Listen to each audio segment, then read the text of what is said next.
11 বছর পর বাড়ির বড় ছেলে আদ্রিয়ান আইমান আদ্র বাড়ি ফিরছেন। আজকে পুরো বাড়ি ফুল দিয়ে সাজানো হয়েছে। তানিশা আইমান পুরো বাড়ি তদারকি করছেন, যেন কোথাও কিছুর খামতি না থাকে।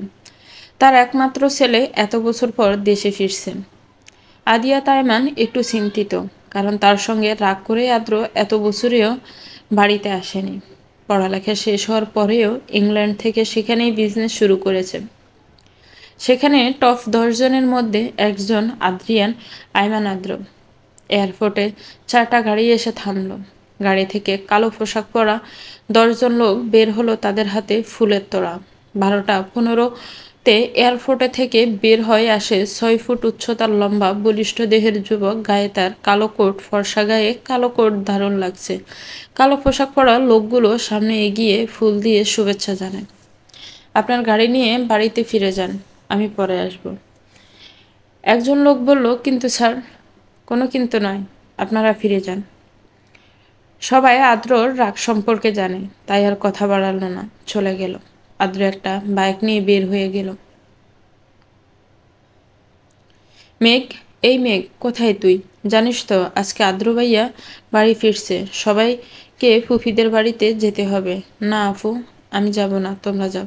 কেন যাবি না? দেখ, মেঘ ফুফি রাগ করবে, আর তুই তো এত বছর ওই বাড়িতে একবার যাসনি। আজকে যদি না যাস তাহলে ফুফি কষ্ট পাবে। প্লিজ চল না।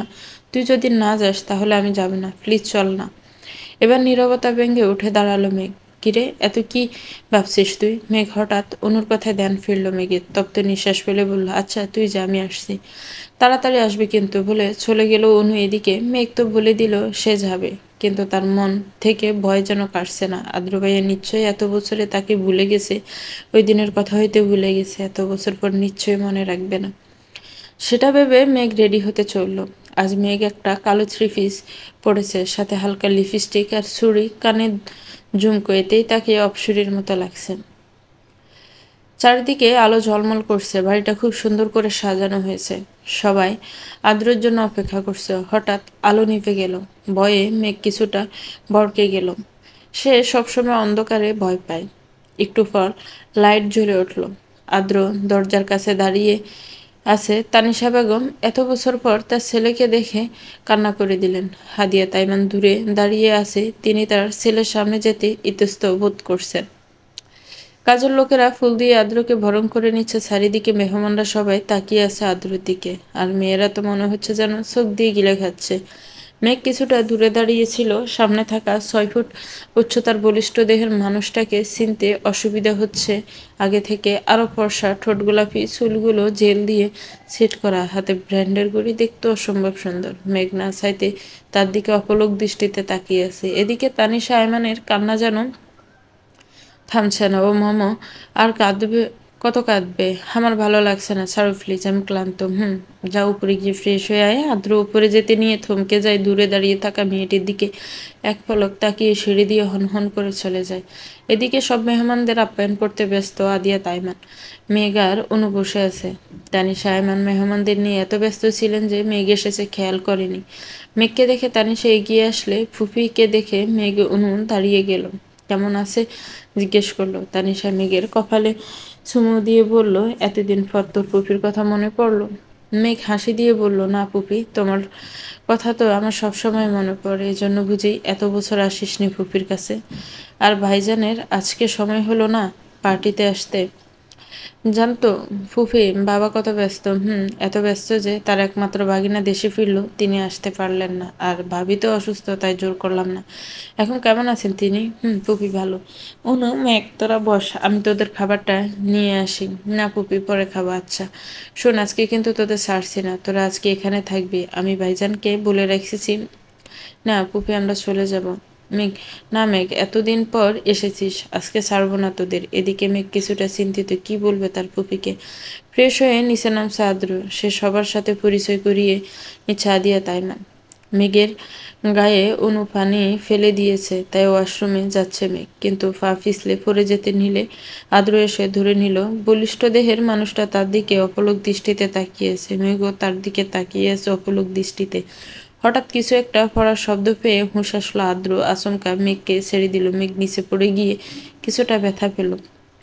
তানিশা ইমান গিয়ে এসে মেঘকে উঠে দাঁড়ালেন। মেঘ, সাবধানে হাঁটবি তো, দেখছিস কিভাবে পড়ে গেলি। আর আদ্র, তুইও ওকে ধরে আবার কেন ফেলে দিলি? মম, ওই মেয়েটাকে, ও তো ছোট মামার মেয়ে। মেঘ, ভুলে গেছিস ছোটবেলায় তোরা একসাথে কত ঝগড়া করতি? মম, মম প্লিজ, তখন কার সাথে কি করেছে কিছু মনে নেই আমার। এর এই মেয়ে, তুমি কি ঠিক মতো হাঁটতে পারো না? মেঘ রাগে গজগজ করছে। তাকে ধরতেই বা ভুললো কে, ছাড়তেই বা ভুললো কে? ছেড়েই যদি দিবি তাহলে ধরতে কেন গেল? নিচে পড়ে আর কোমর শেষ। বাদর হনুমান মনে মনে ভিড় ভিড় করে বলছে। মেঘ, এই মেয়ে কি বলছি শুনছো না? হঠাৎ আদ্র কথায় হুঁশ বেড়ে মেঘের মনে মনে আর কয়েকটা। সেদিন আদ্রদের বাড়ি থেকে অনু আর মেঘ চলে আসে। ফুপি কিছুতেই রাজি হচ্ছিল না, পরে মেঘ তাকে মায়ের অসুস্থতার কথা বুঝিয়ে চলে আসে। ভোরবেলা থেকে বৃষ্টি শুরু হলো। সকালের ঘুম আর ভাঙছিল না মেঘের। এদিকে মা ডাকাডাকি করছে। ঘুমের ঘোরে শুনতে পেল, তাড়াতাড়ি ওঠ, ভার্সিটিতে যাবি না? ঘুম ঘুম চোখে ঘড়ির দিকে তাকিয়ে দেখল বেলা 8:30 বাজে। মেঘ চিন্তিত হয়ে পড়ল, কখন রেডি হব, কখন নাস্তা খাবো এবং ভার্সিটিতে যাব। তড়িঘড়ি করে বিছানা থেকে উঠল মেঘ। দ্রুত রেডি হয়ে বের হলো। মা আর অনু ডাইনিং টেবিলে বসে আছে। মা, তুমি একটু আগে ডেকে দিতে পারলে না? বলতে বলতে ডাইনিং টেবিলে বসল মেঘ। তোকে 7টা থেকে ডাকছি। অনু, তুই কি আজ ভার্সিটিতে যাবি? না মেঘ, আজ যাব না, তুই যা। অনু আর মেঘ দু বোন। অনু অনার্স 3য় বর্ষে আর মেঘ 1ম বর্ষে। নাস্তা করে বাইরে এসে দেখল তুমুল বৃষ্টি হচ্ছে। কোনো রিকশাও আশেপাশে দেখছে না মেঘ। হঠাৎ একটি রিকশার দেখা পেল মেঘ, কিন্তু 50 টাকার ভাড়া, 150 টাকা। অগত্যা রাজি হয়ে রিকশায় উঠে পড়ল মেঘ। রিকশাওয়ালার ছোট পলিথিন দিয়ে নিজেকে ঢাকার চেষ্টা করল মেঘ, কিন্তু ভার্সিটিতে পৌঁছাতে ভিজে জুবুথুবু হয়ে গেল। মনে মনে তার বান্ধবী উষাকে বকা দিল, তার জন্য আজকে এই বৃষ্টি মধ্যে তাকে ভার্সিটিতে যেতে হচ্ছে। ভার্সিটিতে ঢোকার কিছু সময় পর বৃষ্টি থেমে গেছে। মেঘ ভার্সিটি ভিতরে লাইব্রেরি রুমে অপেক্ষা করছে উষার জন্য। হঠাৎ পিছন থেকে উষা মেঘকে ডাক দিল, কি রে, তুই তো পুরো কাক ভেজা হয়ে আসছিস। মেঘ কিছুটা রেগে বলল, এত সময় লাগে তোর? নিজেই আসতে বললি, এখন এসে দেখি তোর কোন খবর নেই। সরি মেঘ, বৃষ্টি তো সেজন্য দেরি হয়ে গেছে। তোর সরি তোর কাছে রাখো, আমার শরীর পুরো ভিজে গেছে। আর কি দরকারি কথা বলবি যা, তোর ফোনে বলা যাচ্ছিল না, এখানে বলতে হবে। উষা কিছুটা চিন্তায় পড়ে গেল, কি করে বলবে মেঘকে নীলের কথা, সেটা ভাবতে লাগলো। হঠাৎ মেঘের ডাকে হুঁশ আসলো উষার। কি বলবি বল উষা। বলছি বল। আসলে আমি মানে কি? আসলে আমি মানে করছিস তখন থেকে? আসলে আমি একজনকে ভালোবাসি। মেঘ চোখ বন্ধ করে একদমে কথাগুলো বলল উষা। মেঘ উষার কথা শুনে বিস্মিত হয়েছে রইল। চোখ খুলে উষা দেখল মেঘ এখনো তার দিকে তাকিয়ে আছে। কিছু বল মেঘ, আমি সত্যি নীলকে ভালোবাসি। মেঘ কিছু সময়ের জন্য যেন অন্য জগতে চলে গেছিল। উষার কথায় হুঁশ আসে, কি তুই নীলকে ভালোবাসিস? নীল, মেঘ, উষা তাড়াতাড়ি তিনজন খুব ভালো বন্ধু, একই ক্লাস পড়ে। তাহলে আমাকে কেন বলছিস নীলকে বল। বলবো তো কালকে, কিন্তু কিভাবে যে বলি। আর তাছাড়া কাল তো ভার্সিটিতে একটা প্রোগ্রাম আছে, কে জানি আসবে চিফ গেস্ট হয়ে, আদিয়াত আইমান নাকি কি যেন নাম। হঠাৎ আদ্রিয়ান আইমান নাম শুনে অবাক হলো মেঘ। মনে মনে ভাবল, আদ্রের কথা না, ওনার নাম তো আদ্রিয়ান আইমান, আদ্র উনি না, আর উনি এখানে আসবেনি বা কেন? কিরে, কি ভাবছিস মেঘ? না কিছু না। তাহলে এটাই কথা থাকলো কালো যে তুই নীলকে প্রপোজ করছিস। আর শুন উষা, কালকে তুই একটা শাড়ি পরে আসবি। তাহলে তোকেও শাড়ি পরে আসতে হবে মেঘ, যেহেতু কাল অনুষ্ঠানে সবাই শাড়ি পরে আসবে, তাই তোকেও পরে আসতে হবে। আচ্ছা, তাহলে কালকে দেখা হচ্ছে। এদিকে আদ্র কার সাথে যেন কথা বলছে। হ্যাঁ মিস্টার আদি, আমি ঠিক সময় পৌঁছে যাব, চিন্তা করবেন না। তাহলে আমি এখন রাখি। ফোনটা রেখে দিয়ে একটা ডেভিল হাসল আদ্র। মনে মনে বলল, তৈরি থেকে যান, কাল থেকে তোমার শাস্তি শুরু। আমি যতটা কষ্ট পেয়েছি এই 11 বছর, তার থেকে বেশি কষ্ট তুমি পাবে, যান। রেডি থেকো। সকালবেলা মায়ের চিৎকারে ঘুম থেকে জেগে উঠল মেঘ। মনে হচ্ছে বাইরে কিছু হয়েছে, তাই তড়িঘড়ি করে বিছানা থেকে উঠল মেঘ। হায় হায়, আমার শখের মুরগিটাকে চুরি করল। অনু মাকে সান্ত্বনা দিচ্ছে। মেঘ গিয়ে দেখল তার মায়ের শখের মুরগিটাকে যেন চুরি করে নিয়ে পালিয়েছে। ও মা, কি শুরু করলে? সকালবেলা একটা মুরগি জন্য কেউ এভাবে চিৎকার করে? মেঘ, মার ওটা শখের মুরগি ছিল। জানি এখন চিৎকার করে কান্নাকাটি করলে কি চোর সেটা বাড়িতে এসে দিয়ে যাবে নাকি? হয়েছে তোর, না আজকে ভার্সিটিতে প্রোগ্রাম আছে। তাড়াতাড়ি রেডি হয়ে নে, উষা কল করেছিল। আজকে একটা নীল শাড়ি পরছে মেঘ। হাতে নীল চুড়ি, কানে ঝুমকো, কপালে টিপ, আর হালকা লিপস্টিক, কাজল, এতটুকুতে মেঘকে অপরূপ সুন্দর লাগছিল। চুলগুলো খোলা হাওয়ায় উড়ছিল। অনু মেঘের ফোন দিতে এসে আয়নার মেঘের প্রতিবিম্ব দেখে বলল, বাহ মেঘ, তোকে তো আজ পরীর মতো লাগছে। মেঘ পিছনে ঘুরে তাকালো, বলল, তাই বুঝি? অনু মেঘের কাছে এসে কপালে চুমু দিয়ে বলল, হুম, অনেক সুন্দর লাগছে। ভার্সিটির সামনে দাঁড়িয়ে আছে উষা। মেঘ রিকশা ভাড়া মিটিয়ে উষার সামনে এসে দাঁড়াল। কিরে মেঘ, আজকে তো তোকে পুরো হুড়পড়ির মতো লাগছে। আমি যদি ছেলে হতাম তাহলে এখনই উঠিয়ে নিয়ে চলে যেতাম। উষা, থামো, আর তোকেও তো আজ কম সুন্দর লাগছে না। নীল তোকে দেখলেই পাগল হয়ে যাবে। সত্যি বলছিস? হুম সত্যি। এবার চল। কথা বলতে বলতে ভার্সিটিতে ঢোকল মেঘ। উষা। চারদিকে বেলুন আর ফুল দিয়ে সাজানো হয়েছে। স্টেজ দিকে চোখ পড়ল মেঘের, যেখানে একটা নাম ঝল ঝল করছে। নামটার দিকে এক পলক তাকিয়ে তপ্ত নিঃশ্বাস ফেলল মেঘ। মেঘ, দেখ, মেয়েরা আজকে এত সেজেগুজে বসে আছে, মনে হচ্ছে কারো জন্য অপেক্ষা করছে। দেখে মনে হচ্ছে কারো আসার অপেক্ষা করছে। কালো পাঞ্জাবি পরে নীল আসছে মেঘেদের কাছে। উষা তার দিকে অপলক দৃষ্টিতে তাকিয়ে আছে। কিরে, তোদের আসতে এত লেট হলো কেন? আমরা তো কখন এসেছি, তোর তো কোন দেখা নেই। জানিস তো আজকে আমার উপর কত দায়িত্ব। ভাইয়া সব দায়িত্ব আমাকে বুঝিয়ে দিয়েছে। এত দায়িত্ব সামলে আসতে দেরি হয়ে গেল। নীলের বড় ভাই ভার্সিটির প্রিন্সিপাল, আর আজকে তো আদ্রিয়ান আইমান আসছে, সেজন্য মেয়েরা আজ সেজেগুজে হাজির হয়েছে। হাজারো মেয়ের ক্রাশ হচ্ছে আদ্রিয়ান আইমান, টপ বিজনেসম্যানদের একজন। তাছাড়া তিনি ভার্সিটিতে ডোনেশন দেন। আজকে চিফ গেস্ট হয়ে আসছেন আদ্রিয়ান আইমান, আর অনেক নামিদামি লোকজন আসবে। একটা ছেলের জন্য এতগুলো মেয়ে সেজেগুজে বসে আছে। মেঘ, জানিস তো আদ্রিয়ান আইমানকে দেখার অনেক শখ আমার। ওনার কথা আমি শুনেছি, কিন্তু দেখিনি কখনো। থামো, তুই একটা ছেলের জন্য এরকম করছিস? আর তুই না আজকে নীলকে প্রপোজ করবি ভুলে গেলি? না মেঘ, আসলে আজ নীল খুব ব্যস্ত মনে হচ্ছে। আজ যদি করি, যদি না করে দেয় তখন? আরে এত ভাবতে হবে না, তোকে গিয়ে বলে তো দেখ। কিরে, তোরা দুজন কি ফিসফিস করে বলছিস? নীল, কিছু না তো, কিছু না। আর শোন মেঘ আর উষা, তোরা দুজন সামনে দাঁড়াবি। আর মেঘ, তোকে ভাইয়া বলছে চিফ গেস্টকে স্বাগত জানাতে। আর উষা, তুমিও মেঘের সাথে থেকো। আচ্ছা নীল, আমার কিছু কাজ আছে, আমি এখন আসছি। সবাই আদ্রিয়ান আইমানের জন্য ওয়েট করছে। পরপর 5টি গাড়ি এসে থামল। তার মধ্যে থেকে একটি গাড়ি থেকে নেমে এলো 26 বয়সের সুদর্শন এক যুবক। পরনে নীল স্যুট, হাত তার ব্যান্ডের ঘড়ি, চুলগুলো জেল দিয়ে সেট করা, কালো সানগ্লাস পরা। দূর থেকে ছেলেটাকে দেখে মেয়েরা চোখে যেন গিলে খাচ্ছে। উষা আর মেঘ ওয়াশরুমে থেকে বের হয়ে এসে দেখল চিফ গেস্ট এসে পড়ছেন। নীল এসে তারা দিচ্ছিল মেঘকে চিফ গেস্টকে ফুলের মালা দিয়ে স্বাগত জানাবে। উষা বলল, চল মেঘ, আদ্রিয়ান আইমান এসে পড়েছে, দেখে আসি। হু, কিন্তু মেয়েরা যেভাবে লোকটাকে চারদিক থেকে ঘিরে ধরেছে, দেখা যাচ্ছে না তো। চল সামনে গিয়ে দেখে আসি। হুট করে এসে নীল মেঘের হাতে ফুলের মালা ধরিয়ে দিয়ে চলে গেল। প্রিন্সিপাল স্যার আদ্রিয়ান আইমানকে স্বাগত জানাচ্ছে। ছেলেমেয়েরা গেস্টদের ফুল দিয়ে স্বাগত জানাচ্ছে। আদ্রিয়ান আইমান ফুল দিয়ে স্বাগত জানার কথা মেঘের। একের পর একজন গেস্ট আসছে, তাদের গলায় ফুলের মালা পরানো হচ্ছে। এবার পালা মেঘের। যেই না মেঘ মালা পরাবে, সামনে থাকা ব্যক্তির দিকে মেরে দাঁড়িয়ে রইল। কিরে, মালাটা পরিয়ে দে মেঘ। উষা। উষার কণ্ঠে হুঁশ আসলো মেঘের। তার সামনে দাঁড়িয়ে আছে স্বয়ং আদ্রিয়ান আইমান। আদ্র, মিস্টার আদি প্রিন্সিপাল, আমি কি এখানেই দাঁড়িয়ে থাকব? মেঘ, ফুলের মালাটা পরিয়ে দেও স্যারকে। হুম। মেঘ মালাটা আদ্রকে পরিয়ে দিল। আদ্র মেঘকে কানে কানে ফিসফিসিয়ে বলল, সেই আমার গলায় তোকে মালা পরিয়ে দিতে হলো। মেঘের কথাটা সহ্য করতে পারল না মেঘ। গেস্টদের নিয়ে বসানো হলো।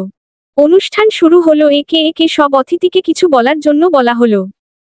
খুব সুন্দর করে অনুষ্ঠান শেষ হলো। সেদিন উষার আর নীলকে প্রপোজ করা হলো না। ফিরে আসলো উষা।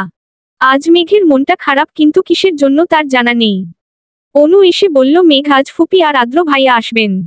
কি? হ্যাঁ। কখন? এই একটু পর। আমি নিচে গেলাম, তুই রেডি হয়ে নিচে আয়। মা তোকে ডাকছে। হু, আসছি, তুই যা। আদ্র, এই আদ্র, তাড়াতাড়ি রেডি হয়ে আয় বাবা, দেরি হয়ে যাচ্ছে তো। আসছি মমো। আজ আদ্র খুব সুন্দর একটা নীল রঙের পাঞ্জাবি পরেছে। দেখতো খুব সুন্দর লাগছে। কিরে মেঘ, ওখানে দাঁড়িয়ে থাকবি নাকি এদিকে আয়? আচ্ছা মা। আদ্র ভাইয়া কেন আসছেন? এটা কেমন কথা মেঘ? এতদিন পর আদ্র দেশে ফিরেছে, আর ওর মামার বাড়িতে আসবে না? আমি সেটা বলছি না। উনি তো কোথাও যাওয়া পছন্দ করেন না। হুম জানি। তোর বাবা ফোন করে আসতে বলেছেন। আর আদ্রের সাথে জানিস তো তোর বাবা কতটা ফ্রি? তোর বাবার কথা ফেলতে পারেনি। দাঁড়ি। ও তাই বলো। আচ্ছা বাবা কোথায়? তোর বাবা বাজারে আদ্রর জন্য তার পছন্দের মিষ্টি আনতে গেছেন। ওহ। মেঘ অনুকে বল আজ যেন সে শাড়ি পরে। কেন? মা। সেটা বলবো তবে পরে। মেঘ চিন্তায় পড়ে গেল। হঠাৎ অনু শাড়ি পরবে আবার ফুপি আর আদ্র ভাইয়াও আসছেন। ব্যাপারটা কি? মেঘ অনুকে শাড়ি পরতে সাহায্য করছিল। হঠাৎ করে কলিং বেলের আওয়াজ শুনে অনু মেঘকে বলল, যা গিয়ে তো মেঘ ফুপিরা হয়তো চলে এসেছেন। দরজাটা খুলে দিয়ে আয়। মেঘ দরজা খুলতেই বিস্মিত নয়নে তাকিয়ে রইল। সামনে আদ্র একটা নীল রঙের পাঞ্জাবি পরে দাঁড়িয়ে আছে। হাতে ব্র্যান্ডের ঘড়ি, মুখে মৃদু হাসি রেখা টেনে বলল, এখানেই দাঁড়িয়ে থাকবো নাকি ভিতরে আসতে বলবেন? আদ্র কথায় মেঘ একটু লজ্জা পেয়ে বলল, না ভেতরে আসুন। ফুপি কোথায়? মা আসছেন কিছু জিনিস বয়ে নিয়ে। মেঘ আদ্রকে বসিয়ে রেখে মাকে ডাকতে চলল। মা দেখো আদ্র ভাইয়া চলে এসেছেন। মেঘের মা হন্তদন্ত হয়ে ছুটে এসে বললেন, ও মেঘ ওখানে শরবতের গ্লাসগুলো আছে নিয়ে আয়। আর দেখতো অনু রেডি হয়েছে কিনা, বল তাড়াতাড়ি আসতে। কেমন আছো আদ্র? জি মামুনি ভালো, আপনি কেমন আছেন? এই তো তোমাদের দোয়ায় আছি। তা আপা কোথায়? মা আসছেন বলল কিছু জিনিস বয়ে নেওয়ার আছে। নেও বাবা, শরবতটা খেয়ে নেও। ব্যস্ত হবেন না মামুনি। মেঘ অনুকে শাড়ির কুচি ঠিক করে দিতে দিতে বলল, আচ্ছা অনু আজ তুই শাড়ি কেন পরছিস? আর আদ্র ভাইয়া যে কিনা জীবনেও তাকে পাঞ্জাবি পরতে দেখলাম না, সে আজ পাঞ্জাবি পরেছে। ব্যাপারটা কি? আমি জানি না। মাকে জিজ্ঞেস কর। আচ্ছা মা তোকে যেতে বলছে। তুই যা, আমি আসছি। মেঘের মা আদ্র আর তানিশা আয়মানের সাথে কথা বলছিলেন। মেঘ যেতেই তানিশা আয়মান বলে উঠল, কিরে মেঘ কোথায় ছিলি এতক্ষণ ধরে?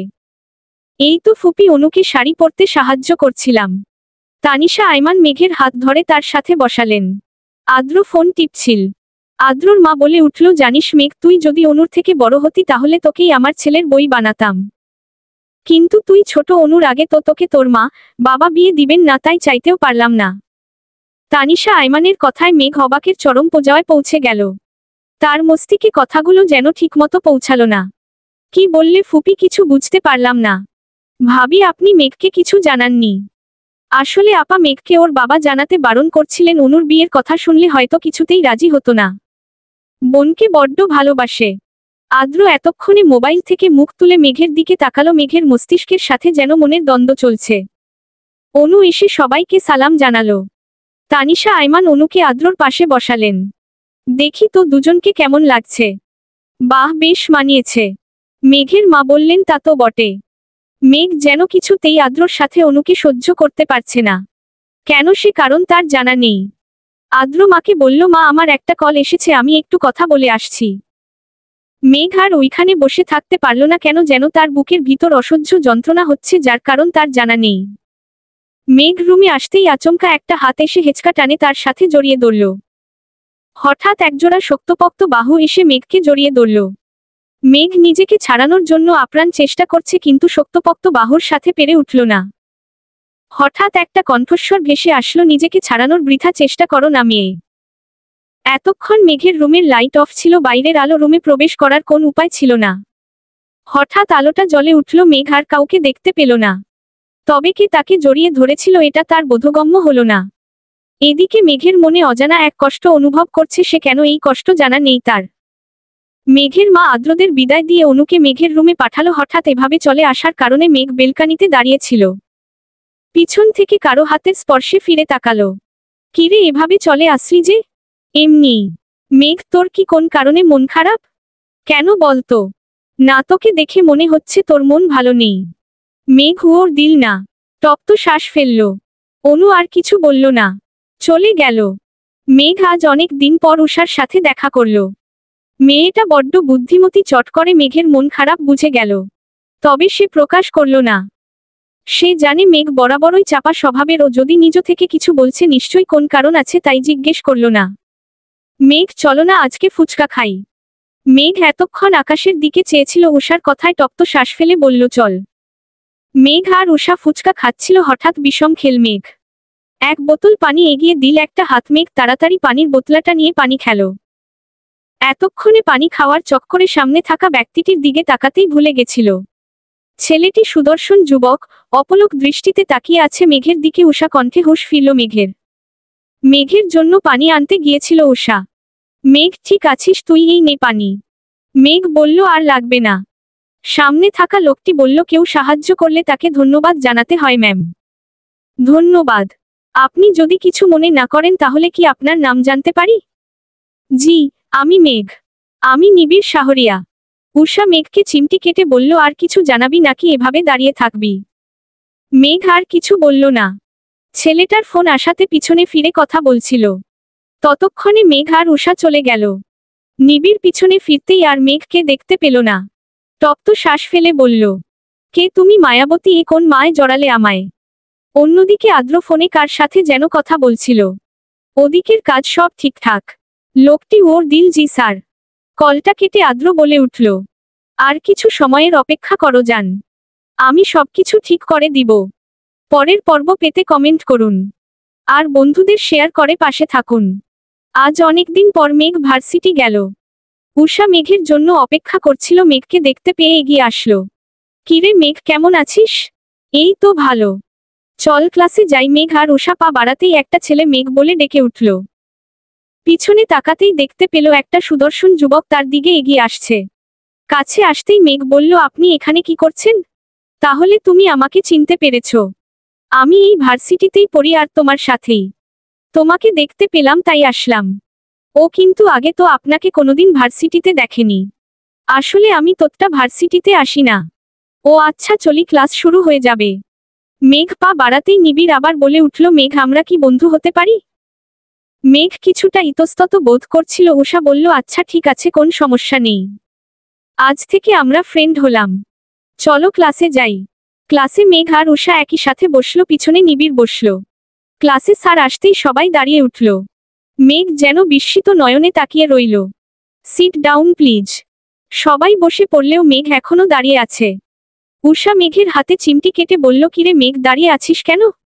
মেঘ তো পুরো অবাক, কারণ তার সামনে আর কেউ না, দ্য গ্রেট আদিয়া তাইমান আদ্র দাঁড়িয়ে আছে। আদ্র মেঘকে ধমক দিয়ে বসতে বলল। মেঘ উষাকে জিজ্ঞেস করল, উনি এখানে? উষা বলল, উনি তো আমাদের নতুন টিচার হিসেবে জয়েন করেছে। জানিস তো খুব রাগী। আর তুই কি ওনাকে চিনিস নাকি?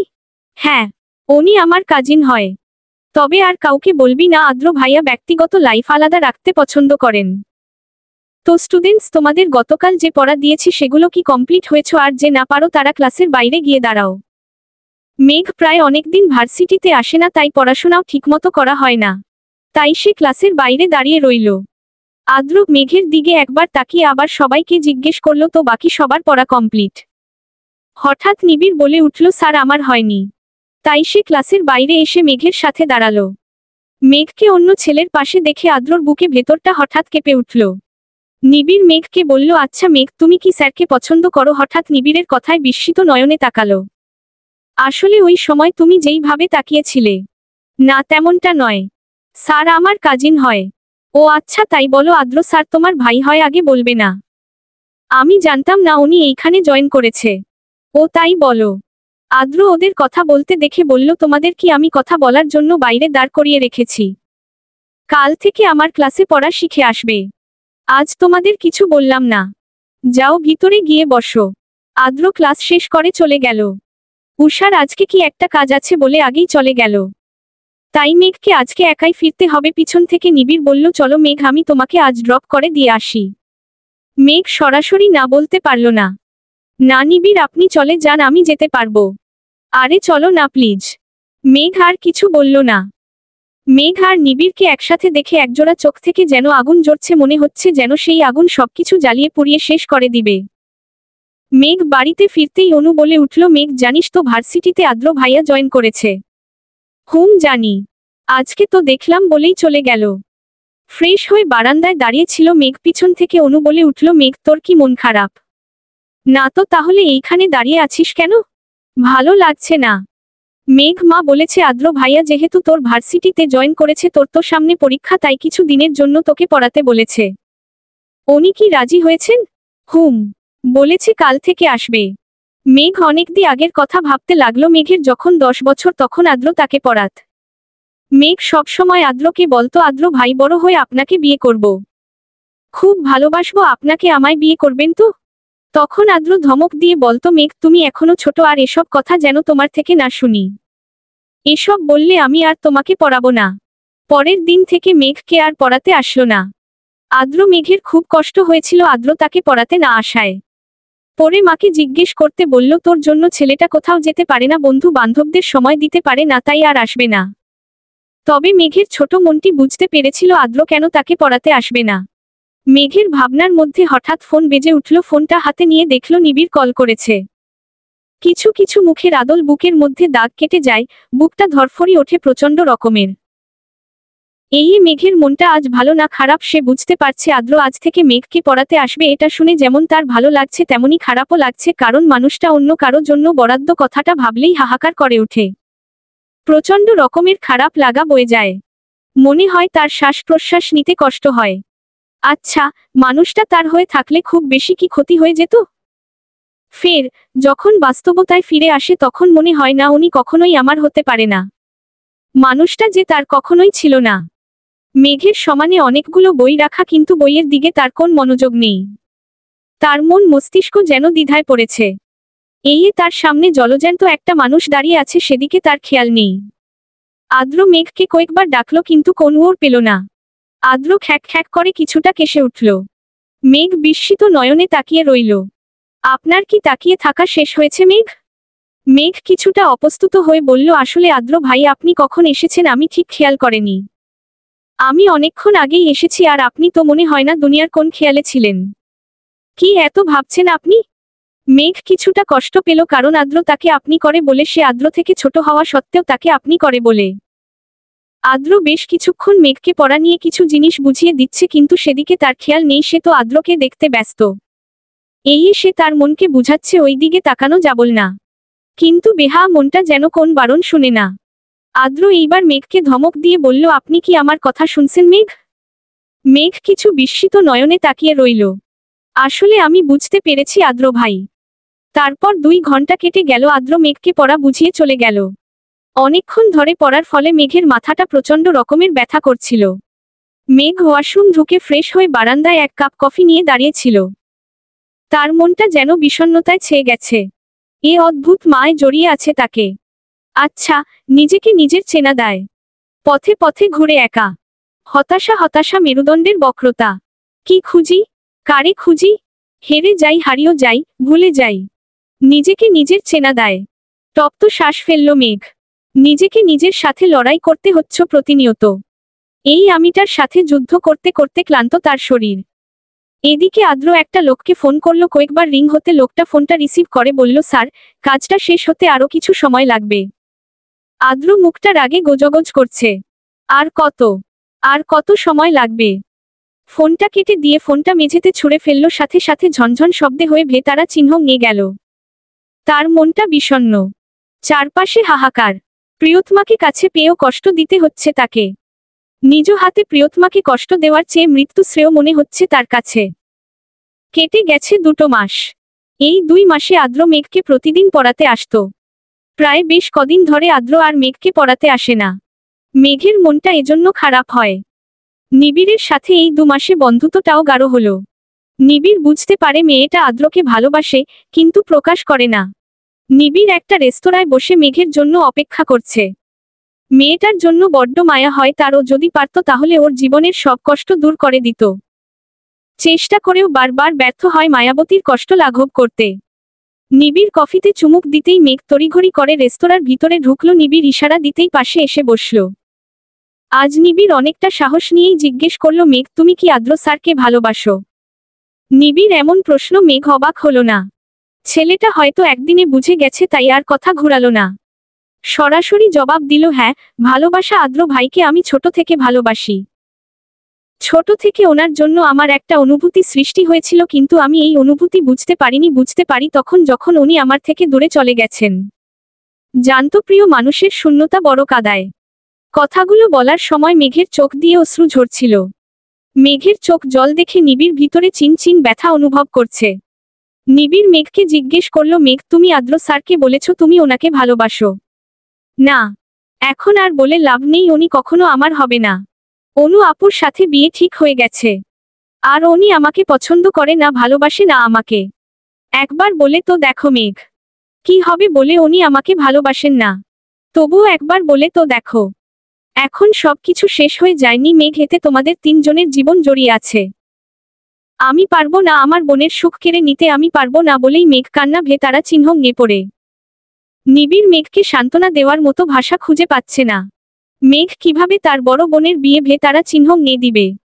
কিন্তু আজ যদি মেঘ না বলতে পারে তাহলে ভিতরে ভিতর দুমড়ে মুচড়ে শেষ হয়ে যাবে। প্রিয়তমাকে কি করে শেষ হয়ে যেতে দেখবে নিবিড়। হয়তো বলা হবে না প্রিয়তমাকে ভালোবাসার কথা, বলা হবে না তার অনুভূতির কথা, সব কথা অব্যক্ত রয়ে যাবে আজীবন। বাড়িতে এসে একটা সংবাদ শুনে মেঘের মাথায় আকাশ ভেতারা চিহ্ন নিয়ে পড়ল। 3 দিন পর আদ্র আর অনুর বিয়ে। মেঘের হৃদয়টা ভেতারা চিহ্ন নিয়ে চুরমার হয়ে গেল। অনু এসে মেঘকে জড়িয়ে ধরে বলল, আর তো কয়েকদিন আছি মেঘ, এরপর তো শ্বশুর বাড়িতে চলে যাব, আর তোর সাথে গল্প করা হবে না। মেঘের চোখ দিয়ে দুফোঁটা জল গড়িয়ে পড়ল, সবার অগোচরে সেই জলে মুছে নিল মেঘ। ও আপু, তুমিও না মন খারাপ করছো কেন? আমি তো যাব তোমার সাথে দেখা করতে, তখন অনেক গল্প করব। আচ্ছা তুমি ছাড়ো তো, আমার কত কাজ, আমার আপুর বিয়ে বলে কথা। বলেই মেঘ রুমে চলে গেল। মেঘ রুমে গিয়ে দরজা বন্ধ করে দেয়, ফ্লোরে বসে হাউমাউ করে কাঁদতে থাকে। রুম সাউন্ড প্রুফ বলে কান্নার আওয়াজ বাইরে থেকে শোনা যায় না। মেঘের হৃদয়টা ভেঙে দুমড়ে মুচড়ে গেছে। মেঘের হৃদয় যেন কেউ বারবার তারা চিহ্ন দিয়ে আঘাত করছে। বিকালের দিকে অনুকে তানিয়া বেগম বিয়ের কেনাকাটা করার জন্য তৈরি থাকতে বলেছে। অনু মেঘের রুমে গিয়ে কয়েকবার ডাকলো কিন্তু কোন সাড়া পেল না। ও মনে করলো হয়তো ঘুমিয়ে আছে, তাই বিরক্ত করলো না। অনু তৈরি হয়ে মেঘের রুমে এসে বসল। মেঘ ফুপি কিছু কেনাকাটা করার জন্য তৈরি থাকতে বলেছে, তুইও তৈরি হয়ে নে তাড়াতাড়ি। ও আপু, আমি কেন যাব? তুই কেন যাবি মানে? তুই আমার বিয়ের শাড়ি থেকে শুরু করে যা যা প্রয়োজন সবকিছু তুই পছন্দ করে দিবি। আর না শুনতে চাই না মেঘ। মেঘ আর কথা বাড়ালো না, তৈরি হয়ে নিল। একটা কালো গাড়ির সাথে হেলান দিয়ে দাঁড়িয়ে আছে আদ্র। কালো কোট আর হাতে ব্র্যান্ডের ঘড়ি, চুলগুলো জেল দিয়ে সেট করা। সব সময়ের মতো আজকেও দেখতে সুন্দর লাগছে। মেঘ আর অনু এগিয়ে যেতে গাড়ির দরজা খুল দিল আদ্র। মেঘ আদ্র দিকে এক পলক তাকিয়ে টপ্ত নিঃশ্বাস ফেলে গাড়িতে উঠে বসল। একটা বড় শপিং মলে এসে গাড়িটা থামল। তারা 3 জন মিলে একটা শাড়ির দোকানে ঢুকল। সবকিছু আগে থেকেই কেনা হয়ে গেছে, শুধু শাড়িটা বাকি ছিল। অনু একটার পর একটা শাড়ি দেখছে আর মেঘকে বলছে, মেঘ একটা পছন্দ করে দে না, কোনটা নিব ভেবে পাচ্ছি না। আদ্র অনুকে বলল, আপনাদের এখানে না পছন্দ হলে অন্য দোকানে দেখতে পারেন। না না, আসলে কোনটা নিব ভেবে পাচ্ছি না। মেঘের নজর গেল একটা কালো শাড়ির দিকে। মেঘের কাছে লাল কালারটা ভালো লাগে, তবে কালো শাড়িটা যেন অসম্ভব সুন্দর লাগছে আজকে। মেঘ শাড়িটা অনুকে দেখিয়ে বলল, দেখ তো ওটা কেমন। অনু শাড়িটার দিকে একবার তাকিয়ে বলল, অনেক সুন্দর, কিন্তু ওটা তো কালো, আর বিয়েতে কালো পরব না মেঘ। তারপর আরো বেশ কয়েকটা শাড়ি থেকে একটা পছন্দ করলো অনু। আচ্ছা, আপনাদের হয়েছে, চলুন রেস্টুরেন্টে যাওয়া যাক। আপনারা যান, আমার একটা ইম্পর্ট্যান্ট কল করার আছে, আমি আসছি। আদ্র মেঘের পছন্দের শাড়িটা কিনে নিল। বাইরে এসে দেখল মেঘ আর অনু দাঁড়িয়ে আছে। চলুন যাওয়া যাক। চলবে।